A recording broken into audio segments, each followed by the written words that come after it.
Kai, what are you interested in life? TV, cupcakes, stuff like that. What are your favorite TV shows? There's Inspector Gadget, Number Blocks. What subjects do you like in homeschool and PE. school? You like PE? Mhm. Did you enjoy going to the public school? No. That's 9-year-old Kai Atala. He's talking to Free Press reporters Lily Altavina and Dave Boucher. Kai was diagnosed with autism when he was 5, and it was around that age when he, on multiple occasions, spent time at school isolated in a room. What did they tell you about why you were being put in the room? They said it was for safety purposes. Did you feel safe? No. Why did you feel unsafe? Well, you're trapped and alone in a room and you can't get out and you just get more and more frustrated, more and more angry, and more upset. It looks kind of like a closet. That's Kai's mom, Casey Atala. She's a former teacher. This is a pretty new school, and it was clearly built as a seclusion room. It's not like off of a hallway, a closet. But I would say it's about 4 feet by 8 feet. And they said they had to do it for their own safety. I'm like, really? Yeah, he's kicked me before, but gosh, if you're working with little kids and you've never been kicked, that's kind of surprising. Kai and his mom are describing controversial tactics in Michigan schools, secluding and physically restraining students in response to a perceived behavioral issue. I'm going to put this as blunt as I can. Seclusion and restraint should be illegal. It's wrong. The thing is, it is illegal for the most part. Under laws passed in 2016, teachers are supposed to use seclusion and methods of restraint for emergencies only. So why has it been used nearly 94,000 times in the last 5 years, primarily on kids with disabilities like Kai? On this episode, we're talking with Lily Altavina about her investigation with Dave Boucher into seclusion and restraint in Michigan, how common the practices are, who defends it, why it's still used, and what experts make of it. I'm Kerry Jr. II, and this is On the Line.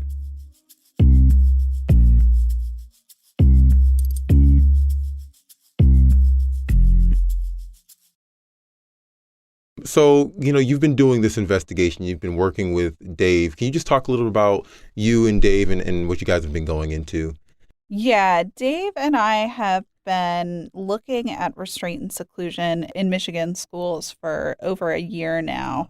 And so restraint is when a student, usually a student with a disability, is physically restrained by an adult in the classroom using force.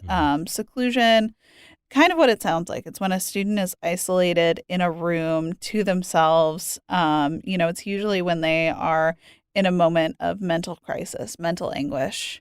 So in the past 5 school years, educators have secluded or restrained students nearly 94,000 times. And that's since 2018 school year when the state started collecting data, which if you calculate that out on average, seclusion or restraint happens about 100 times in classrooms daily. But given that schools were closed for a significant period during the pandemic, it's likely that daily average is higher. Okay. And so you and Dave Boucher went to speak with Cassie, Kai, and Daniel. Yeah, so Dave and I met Cassie, Daniel, and Kai Atala. Cassie is the mother of Kai. Daniel's the father of Kai. And Kai is a 9-year-old from Holland. So Kai was secluded in his kindergarten and first grade year quite a few times, and that has really shaped his relationship with education. Experts have said that often these practices are largely traumatizing to children, that they leave them with trauma, that they don't often help the behavior that educators are trying to tamp down on. He's, had significant trauma from these experiences. His mom said he partly homeschools now because seclusion was so traumatizing to him. So Kai would, maybe act out in class or act erratically in class. And, an educator would eventually seclude him in a room, sometimes in a conference room, sometimes in a seclusion room, which are usually very small rooms, Often they're padded rooms, about the size of a broom closet. And it's usually just them alone, a fluorescent light, and an adult outside the door hearing them wail and cry. What brought you to this investigation?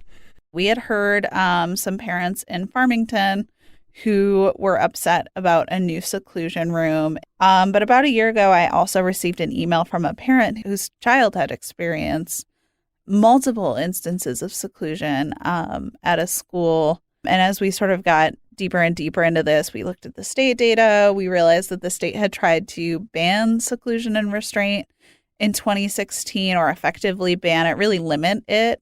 But it doesn't seem like many of the limits really took hold because districts are still using restraint and seclusion at a high rate. Lawmakers attempted to limit restraint and seclusion only in the use of emergencies when a student poses harm to themselves or others. But what we found is that definition is kind of broad, and educators, can kind of say that a 3-foot tall kid pulling hair or spitting constitutes an emergency when critics wouldn't call that an emergency. So back to Kai, what kind of things was he doing, and then what were the teachers, motivated to do as a result? Yeah, so I think it's important that, Cassie described Kai in kindergarten and first grade as just a little guy. Think of a first grader or a kindergartner that they're pretty small. It's their first year of school. Kai was about 3 feet tall. And so Kai could have managed his emotions in some instances. So, he would use toys and throw them. He would pull teachers' earrings. He would, he once used scissors and sort of rubbed them against another student, leaving a mark. So, they were certainly incidents that were causing alarm. And what has Kai and what have Cassie said about what it's been like for him to have gone through that type of discipline? Yeah, for Kai, he remembers, these bright lights. He remembers feeling trapped and alone and wanting some help and wanting his mom. And for him, it just, he said it made him more and more angry.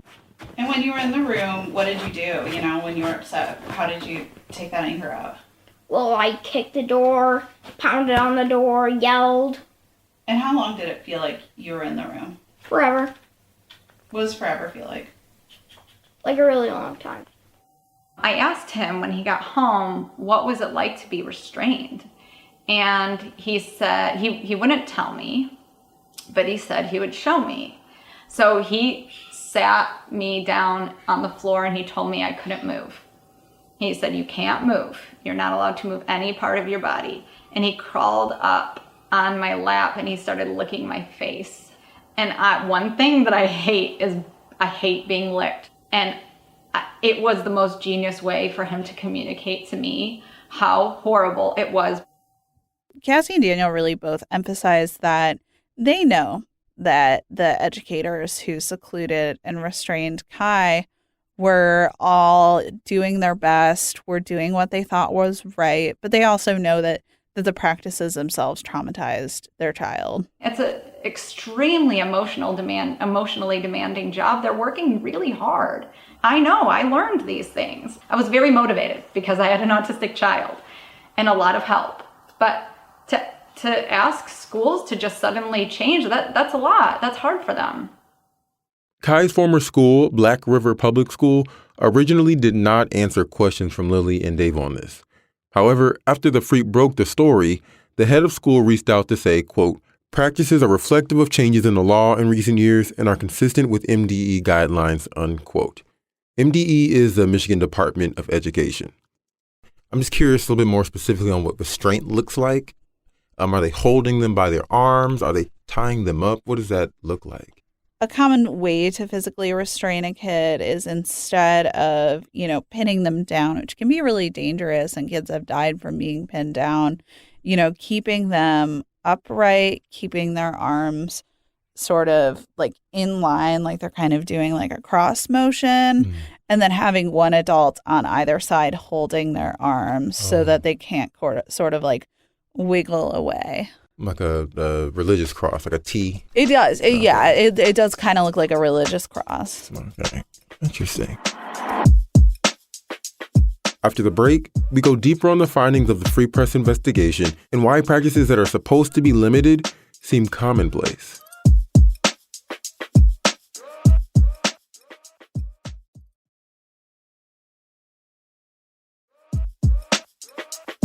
And we're back with Free Press reporter Lily Altavina talking about her investigation with colleague Dave Boucher into the controversial use of seclusion and restraints in Michigan schools.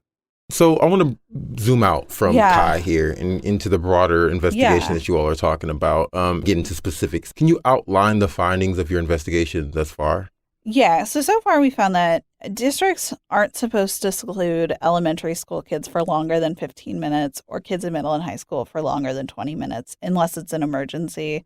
And we've seen already multiple cases in the records where children were secluded for more than an hour or just even more than that 15 or 20 minutes.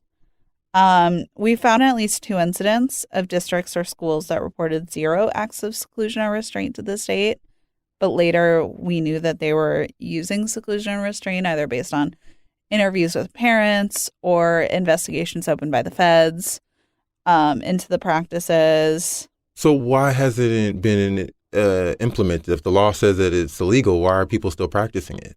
Well, educators can say that they were in an emergency. And one thing that we've heard from experts over and over again is when a kid is dysregulated emotionally, when a kid is having a hard time emotionally, an adult who's having a hard time emotionally is going to have a really rough time responding to them and actually helping to calm them down, manage their emotions. A lot of educators may not be trained in what to do, how to confront a child emotionally. They may be afraid in some cases if a kid is kicking them or throwing things at them or has said something, kind of scary to them. You may have kids running away and teachers who don't know what else to do. I'm wondering, though, like, if this is outlawed, what are the potential consequences? And that's actually another one of our big findings is that, under state law, there really are no penalties for restraining or secluding a child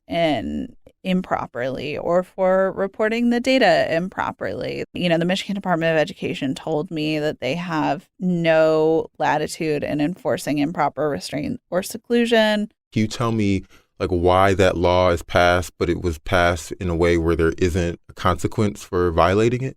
Yeah. So at the time in 2016, then Lieutenant Governor Brian Calley was sort of the architect of the law. And he had, heard all of these instances that he found to be barbaric and inhumane. But he had said that there was some sort of subtle effort to sort of tank this. He knew that it wasn't going far enough because there were pushback from educators and pushback from schools who said, well, what about that 6'3" kid who's going to hurt us? And that's why they kind of needed these practices. Okay.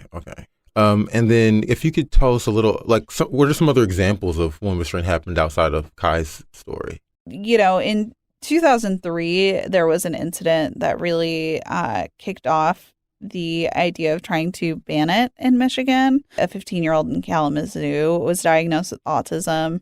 He appeared to have a seizure, and then he started acting combative. And so multiple adults forced him face down to the ground, held his arms and legs, and he died within hours. And then it took about 13 years for the state to pass legislation. And there are some cases of kids spitting, kids, argued over a reindeer and got kind of combative about it. So they were secluded or restrained.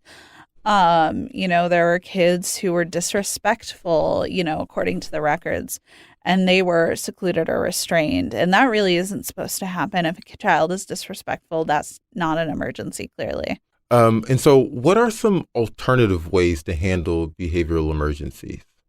Are there any other ways to do it that don't include secluding or restraining a child?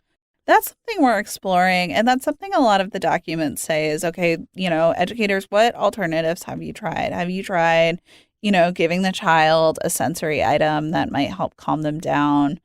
One educator told me that they're now, instead of putting a child into a seclusion room, they are clearing the classroom.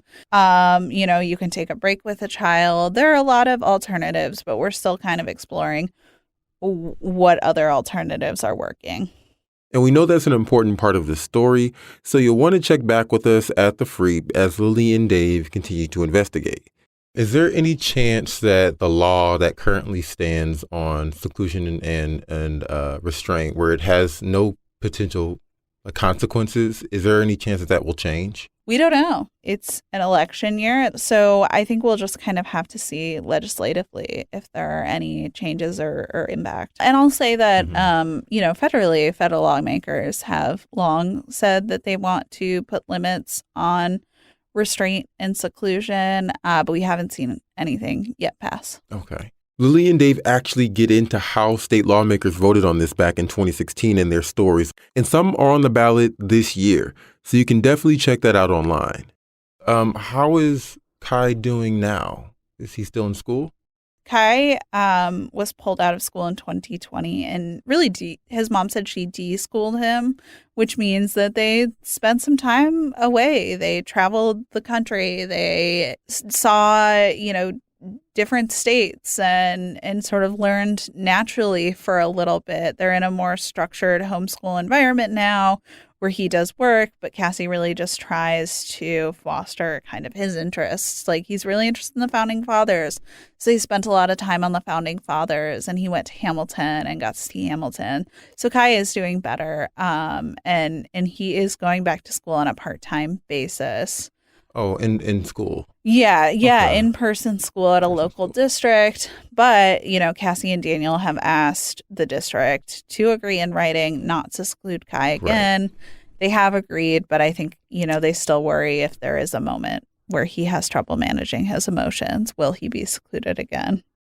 Okay, so you're doing an ongoing investigation. You need some help also from our listeners, too. Is there a specific call to action you want to ask the listeners for that we can include in our podcast? Say, hey, call in, leave this information, all that kind of stuff.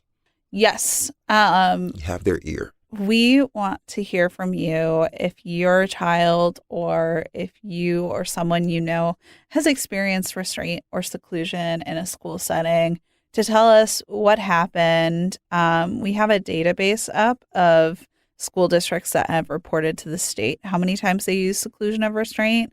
Please search that database and tell us if your district has reported 0 instances in a year that that they secluded or restrained somebody please let us know. Experts have told us that they believe that there is an undercounting of instances of restraint and seclusion. Thank you, Lily, for taking the time. Thank you for having us. We always enjoy it. Excellent. I always enjoy it. I don't know who he is. Thank you for having me and listening to Dave. Right. Having you and Dave in spirit. Yeah, Dave's here in spirit.